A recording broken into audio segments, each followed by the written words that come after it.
What's up, everybody? Welcome back. We are here with some more PGA DFS picks and lineup advice for DraftKings and FanDuel. This time for the Farmers Insurance Open out there in San Diego, California.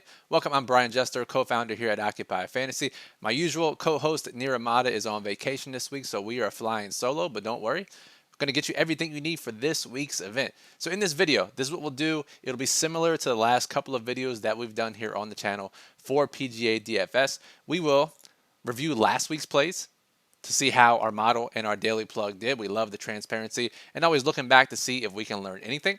We will talk about the top plays in our statistical model, our Occupy model for this week's event. We will talk about which players we expect to see ownership bumps in large, high dollar contests or smaller field GPPs. We'll talk about maybe some pivots from popular cheap players, maybe more of a strategy session than anything, just because it is so early in the week. Remember, this event starts on Wednesday, not Thursday, so your lineups need to be in by tomorrow on Wednesday. We'll talk about some early market movers in the betting markets, and then I have one showdown tip for you for this specific event, so make sure you stick around to the very end if you're interested in showdown for this event. All right, if we look at last week, and what our model did last week. Number one, Keith Mitchell, again in the model, finished T21, so we'll take that every single time. JJ Spawn continues to rank high in our model. He finished top 30. Charlie Hoffman was the big winner from our model last week. We had him ranked number 4 in our model. He finished tied for 5th at the American Express. Doug Ginn was number 7. He finished top 20 as well. Carson Young was number 8. He also finished top 20.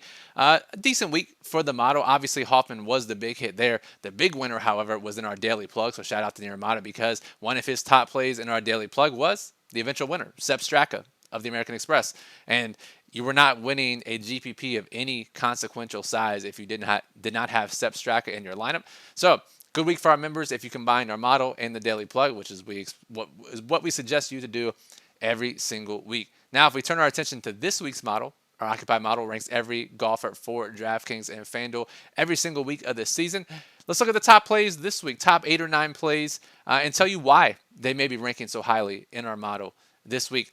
The number one, if you've been following the model so far this year, it may not be a surprise, is JJ Spawn, who continues to play pretty well. Obviously, probably should have won the Sony Open 2 weeks ago. Comes back, bounces back with a top 30 at the American Express.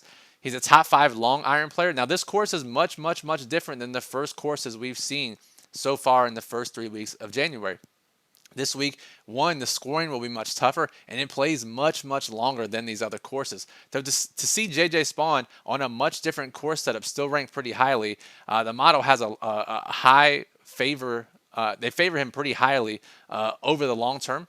But he also fits well on this course as well. Top 5 in the field in long iron play. That's approach distances from 150 or more.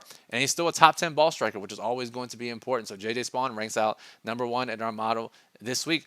Number 2, another surprise, another cheaper guy. It's Alex Smalley at $7,300. He's top 20 or 30 in most of the metrics the model cares about this week. He is due for some positive putting regression. We've talked about that in previous videos where guys, compared to their baseline, have just been getting unlucky on the greens. And we'll talk about the greens a little more here at this event, but it could be a week where Smalley reverts to his mean, and that means he putts better than the field expects him to. And he's got 2 top 16s to start the year. Top 16 at the Sony Open. Finished 11th last week at the American Express, and the model likes him again this week.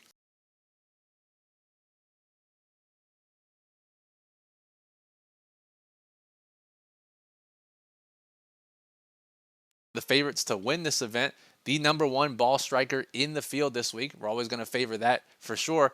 And he's top 10 in 3 of the other categories that our model cares about this week. Probably one of the best anchors to your lineup this week. Going to be one of the most popular players. But again, we're looking for guys who have high rankings in most of the metrics. There are some high-ranking guys, some high-salary guys that don't necessarily fit that bill. Ludwig does, however, so he's probably the anchor to most of your lineups if you're building one lineup or if you're building multiple lineups. He was probably the guy you'd have the most exposure to near the top. And again, it's not a surprise because the field is going to be on that as well. Now, a scarier high-dollar guy that you could be anchoring your lineups around is someone who killed most of our lineups last week in Sung JM. Obviously, a very, very ugly start last week. It was 5 over on day 1. Tried to battle back with 7 under on Friday, just could not get enough done on Saturday to make the cut. But we like this course fit a little better. I personally, and our model personally, doesn't care about recent form as much. It's golf. Weird stuff happens. All it takes is for these guys to find one little flaw in their swing. They fix it, and they're back to normal the following week. But talked about the greens earlier. The types of greens they use here at Torrey Pines and many of the other greens here on the West Coast are very tricky. Lots of bumps, they're very fast, and they can be very tricky to putt on if you haven't played here before, if you don't have a ton of experience. Sounds like my local courses here, where they're very tricky to putt on from short distances.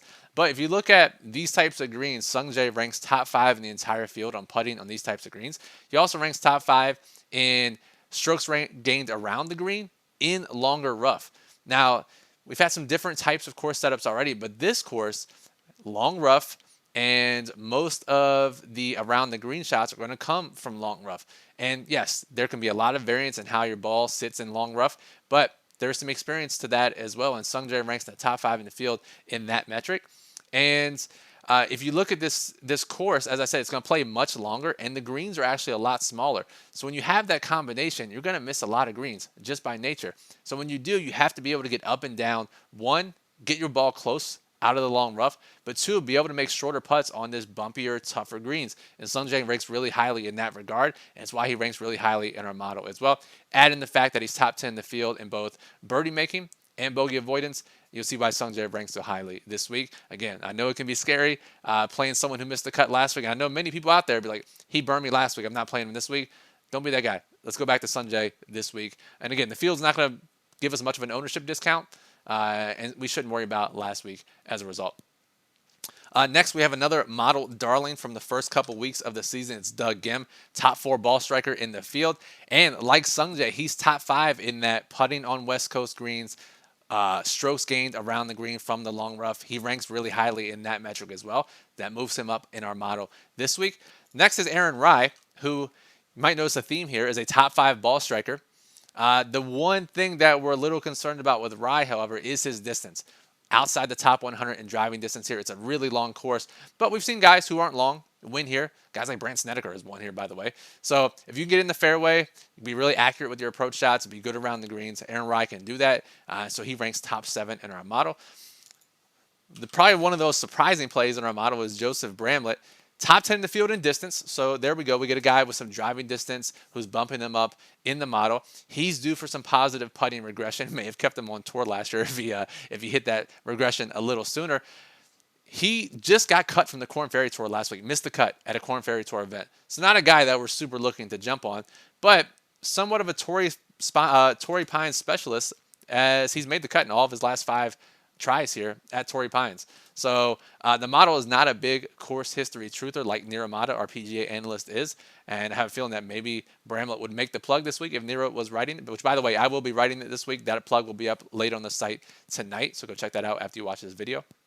But the model's picking up on what makes Bramlett so successful at this course, and the model thinks he can repeat it again this week despite missing the cut on a Korn Ferry event last week.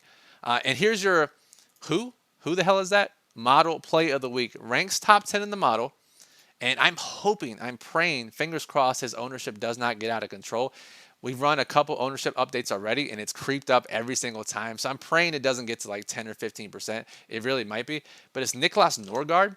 And again, if you're not a golf watcher, or if you don't even follow, you might not be able to click his name in the player pool. Niklas Norgaard Moller. He is, so again, top 10 in our model, plays on the European Tour. And he was top 4 last week at the Dubai Desert Classic, which won't show up in his DraftKings event logs. He also won the British Masters last year. He's way too cheap. He's a massive hitter off the tee. Everything you could possibly ask for at this course, he fits. The one downside, doesn't have that experience on the West Coast putting surfaces. But we saw Matthew Pavon in a similar place last year and won this event. Not saying Niklas Norgaard is a lock to win this event or finish top 5, but our model thinks all the factors that generally make people successful here, Niklas has those. And you look at guys who have made their debuts and won, it's possible. And Niklas Norgaard is the type of guy who fits the profile of those guys. Long hitter and has a really, really solid profile, has won on the European Tour, fits everything we could possibly ask for here. Now it's just fingers crossed, can we get lower ownership on Niklas Norgaard? And I've seen some slight betting market love for Norgard already. Be sure to check our Occupy model later tonight. And again, this starts on Wednesday, so check it early tomorrow morning to let you know if, oh God, Niklas Norgard is going to be 15% owned in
Kelly in our model as well. He'll be higher owned on DraftKings based on industry projections. And finally, some cheaper guys is Bo Hostler at 8K and Matt Wallace at $7,500. We expect to be pretty popular. Now, Sepp Straka actually fit this bill last week as well. We talked about it right here on the show with Nirmata, how if you look at his large field GPP ownership, he was like, what, 12%, 11%? You look at his high dollar GPP ownership last week, it was like 20, 22.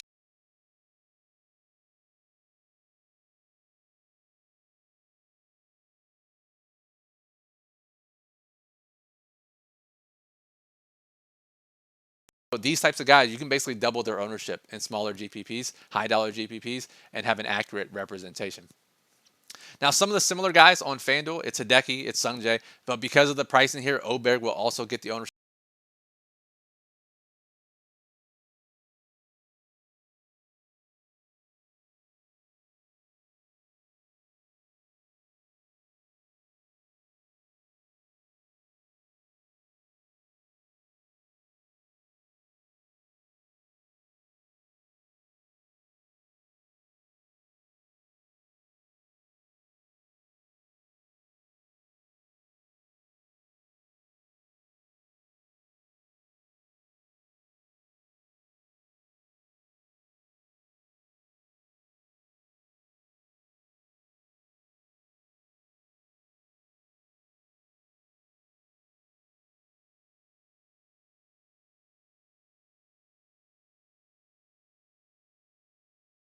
Won't be. Obviously, we have the guys I just mentioned, like Matt Wallace and Bo Hostler, and we can look for guys around there, but I don't want to give you guys any projected low owned plays just yet, just because it's going to change so much throughout the course of the next 24 hours. So my suggestion to you is in the model later tonight, early tomorrow morning, sort by salary range, see who's going to be high owned in each bucket, 8K, 7K, and even 6K, and then find guys that either have betting market moves that we've talked about, are written up in the daily plug, or rank highly in our model that you can pivot away from, because as we know, pivoting away from chalk generally in PGA DFS, especially at the lower price points, is the way to make big money. So again, don't have any specific names for you now, but we can talk about that strategy, and you can use our tools at OccupyFantasy.com to get those pivots later tonight. Again, we don't have full market moves just yet. Still early on Tuesday, but here are 4 guys that have gotten multiple moves at sportsbooks that we monitor, and I'll give you a reason as to why I think they may be moved already. First one, and again, these are guys we like to consider heavily in our lineups as well, because as we mentioned last week, sometimes there's some information that we might not have as the general.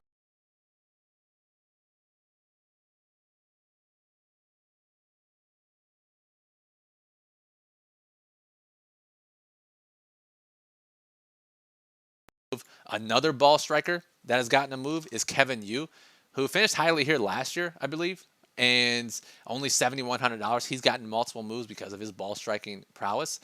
Next is Harris English, not necessarily for the same reason, but he is great in the short game, putting on these surfaces and around the green in long rough. So the betting market, or at least someone out there, some group, some prognosticator is picking up on that importance of that stat here at this event for Harris English.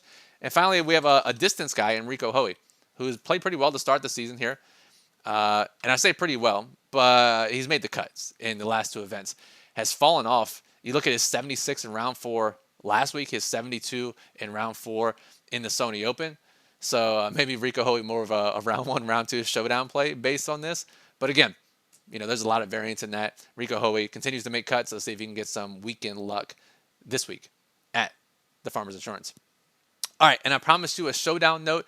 I haven't mentioned it yet, but similar to last week, we have a course rotation in this event. Not nearly as extreme as last week. This is still a 36-hole cut after Friday, not like last week where the cut was after 3 rounds on Saturday.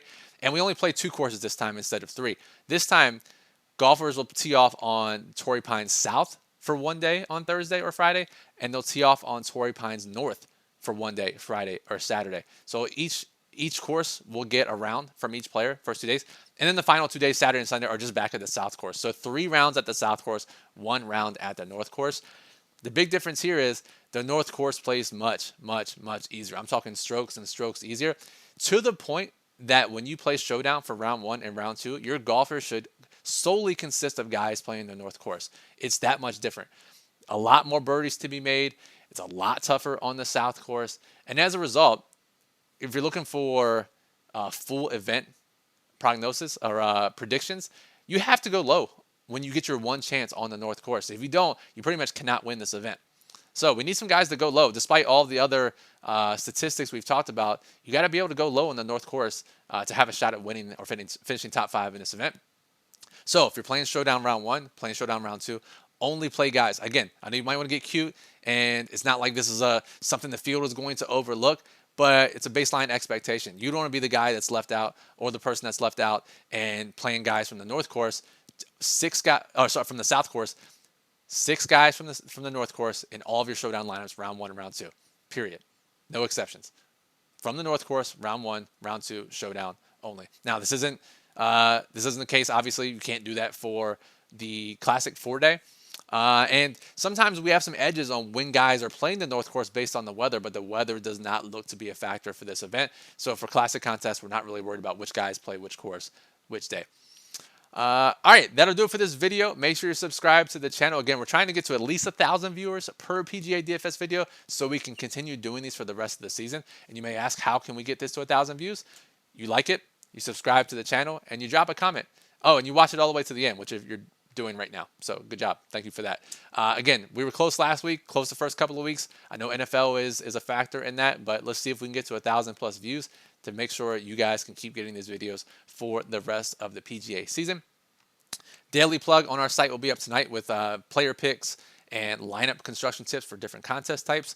The Wednesday update will be up tomorrow morning in our daily plug with final betting market analysis.